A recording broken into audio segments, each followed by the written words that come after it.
Assalamualaikum warahmatullahi wabarakatuh. Alhamdulillah wa syukurillah ala ni'amillah. Salatu wassalamu ala rasulillah wa ala alihi wa sahbihi wa mawalah. La hawla wa la quwata illa billah, amma ba'd. Bapak-bapak, ibu-ibu, saudara-saudaraku dimanapun Anda berada, semoga dalam keadaan sehat walafiat, panjang umur dalam taat dan ibadah kepada Allah, dimurahkan rezekinya yang halal, yang berkah, diberikan kemudahan dalam masalah hidupnya, dijadikan anak-anak yang saleh dan salehah, keluarganya menjadi keluarga yang sakinah, mawaddah, warahmah. Amin ya rabbal alamin. Mudah-mudahan doa kita dikabulkan oleh Allah Subhanahu wa taala. Saudara sekalian, dalam kesempatan yang baik ini saya ingin membahas tentang masalah 5 sebelum datang yang 5. Iktanim khamsan qabla khamsin. Yang pertama, syababaka qabla haramik. Masa mudamu sebelum datang masa tuamu. Wasihataka qabla saqamik. Masa sehatmu sebelum datang masa sakitmu. Waginaka qabla fakrik. Yang ketiga, masa kayamu sebelum datang masa miskinmu. Yang keempat, wa faragaka qabla syukrik. Masa lapangmu sebelum datang masa sempitmu. Yang kelima, wa hayataka qabla mautik. Masa hidupmu sebelum datang masa matimu. Saya ingin bahas satu persatu. Yang pertama, syababaka qabla haramik. Masa muda sebelum datang masa tua. Kita akan merasakan nikmat muda ketika kita merasakan tua.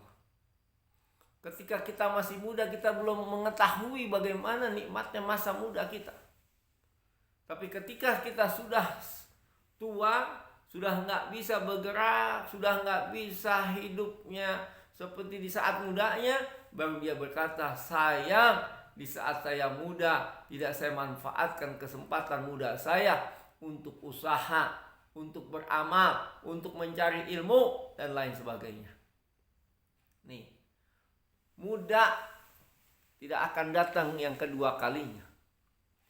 Kita manfaatkan masa muda kita untuk ibadah, untuk datang ke majelis-majelis ilmu, menuntut ilmu, untuk datang melaksanakan sholat berjamaah, bekerja, berusaha mencari hidup sesuap nasi.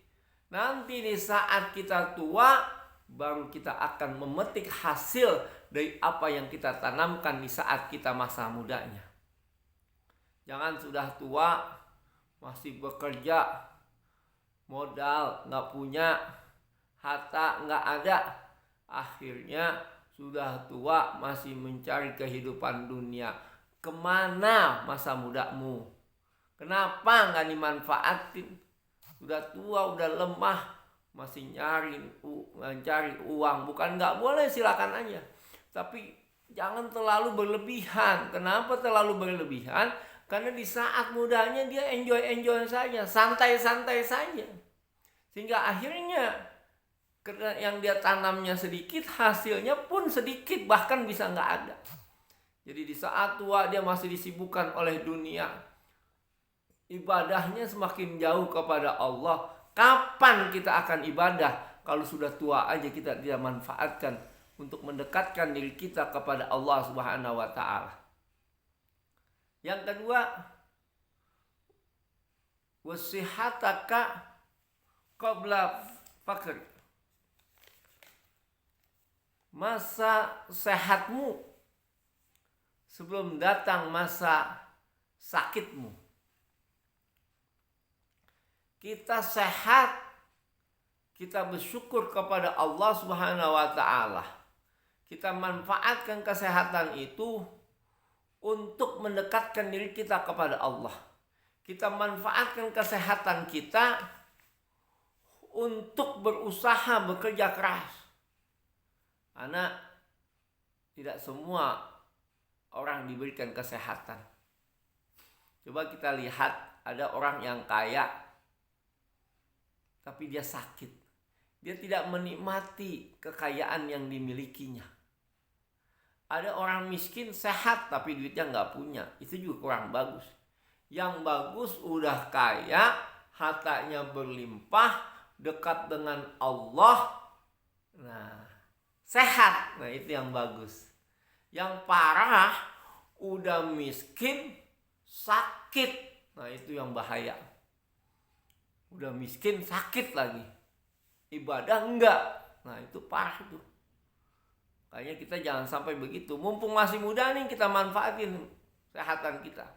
Kita baru merasakan nikmatnya sehat ketika Allah memberikan penyakit kepada kita. Baru kita akan berkata, ya Allah, mata saya sudah tidak bisa melihat. Ya Allah, berikan kesempatan saya untuk bisa melihat mata saya ini, ya Allah.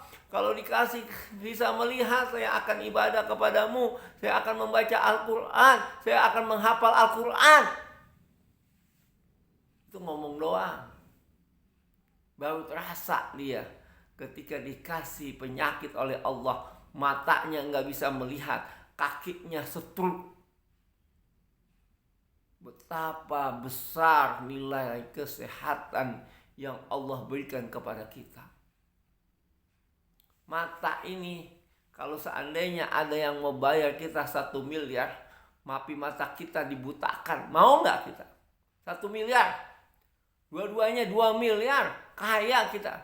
Tapi kita tidak mau memberikan. Kenapa? Karena nilai mata tidak bernilai harganya dibandingkan dengan nilai uang. Nilai mata ini begitu besar, hanya kita korbankan untuk 1 miliar, 2 miliar.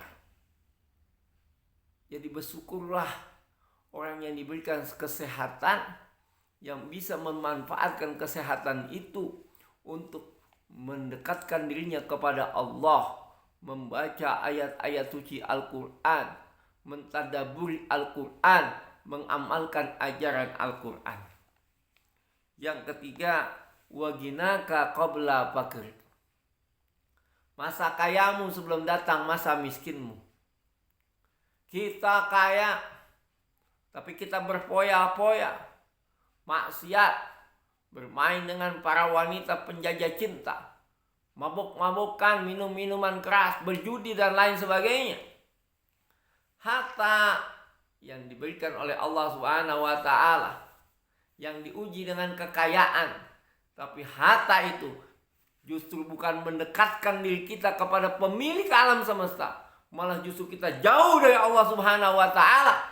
Maka ketika harta itu diambil, barulah terasa betapa besar nikmat kekayaan yang Allah berikan. Kebanyakan orang sadar ketika sudah tidak ada. Kebanyakan orang sadar ketika Allah kasih penyakit, baru terasa nikmat sehat. Kadang orang baru sadar nikmat kaya itu begitu besar ketika Allah ambil harta kekayaannya.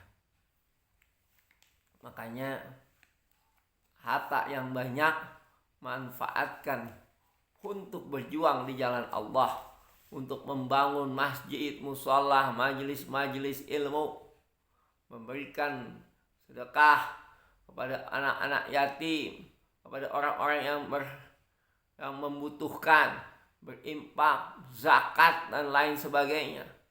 Itu adalah hal-hal yang begitu mulianya, bukan hanya di mata manusia, tapi di mata Allah Subhanahu wa taala. Salah satu yang mendekatkan diri kita kepada Rasul, mendekatkan diri kita kepada Allah Subhanahu wa taala adalah harta yang dikorbankan di jalan Allah Subhanahu wa taala. Yang keempat, wa faragoka qabla suklik. Masa lapangmu sebelum datang masa sempitmu. Sebelum kita sibuk, mari ambil kesempatan yang baik ini. Karena waktu berputar dan tidak akan kembali lagi tuh yang udah kita lewati tahun 2020, tahun 2019, tahun 2018. Nah, kalau kita nggak manfaatkan waktu-waktu itu dengan baik, maka kita merasa rugi. Sama biasanya kita di tengah malam kita bangun sholat tahajud, kemudian kita kesiangan. Orang yang biasa melaksanakan sholat tahajud, yang biasa melaksanakan sholat-sholat duha, sholat-sholat yang lainnya, ketika dia tidak melaksanakan, terasa kayaknya ada yang kurang dalam hidupnya. Itu hebatnya orang yang berakhlakul karimah, orang yang dekat dengan Allah Subhanahu wa taala. Merasa rugi waktu berputar, tapi kebaikannya berkurang bukan bertambah, maksiatnya semakin banyak.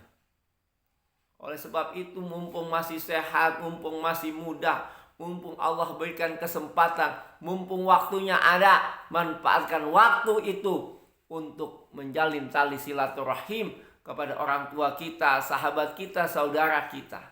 Jangan sampai nanti di saat kita sudah sakit, di saat kita sudah tua, kita sudah tidak ada kesempatan untuk menjalin tali silaturahim, untuk datang kepada keluarga kita, saudara kita, karena efek dari penyakit yang kita derita. Yang terakhir, wahayataka qabla mautik. Masa hidupmu sebelum datang masa matimu. Jangan kita beranggap, saya masih muda, umur saya baru 18 tahun, 19 tahun. Apakah Anda tidak melihat contoh di dalam kehidupan? Berapa banyak anak yang masih muda yang mengendarai sepeda motor. Di saat dia mengendarai sepeda motor dengan kecepatan yang sangat tinggi, terjadilah kecelakaan tunggal, terjadilah kecelakaan yang lainnya.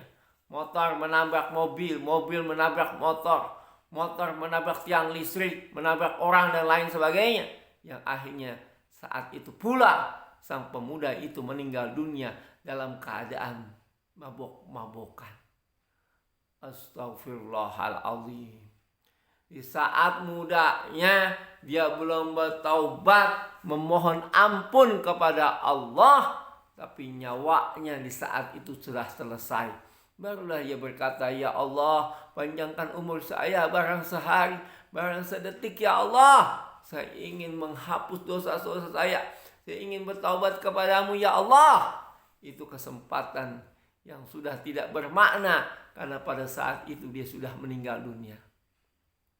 Banyak kejadian-kejadian yang dapat kita jadikan pelajaran dalam hidup kita. Kalau seandainya kita orang yang cerdas, jangan sampai jatuh ke lubang yang sama. Kalau kita udah melihat lubang itu membahayakan, kita sudah lihat ada orang yang jatuh ke lubang tersebut, jangan sampai kita sudah lihat, kita sudah tahu di situ ada lubang, akhirnya kita jatuh juga.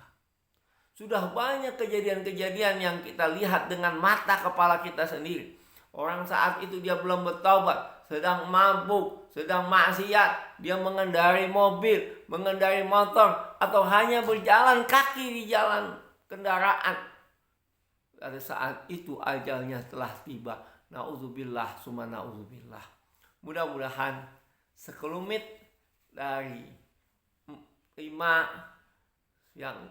sebelum datang yang 5 ini dapat kita ambil hikmah dan manfaatnya di dalam kehidupan kita. Terima kasih. Wabillahi taufiq wal hidayah wal afwu minkum. Wassalamualaikum warahmatullahi wabarakatuh.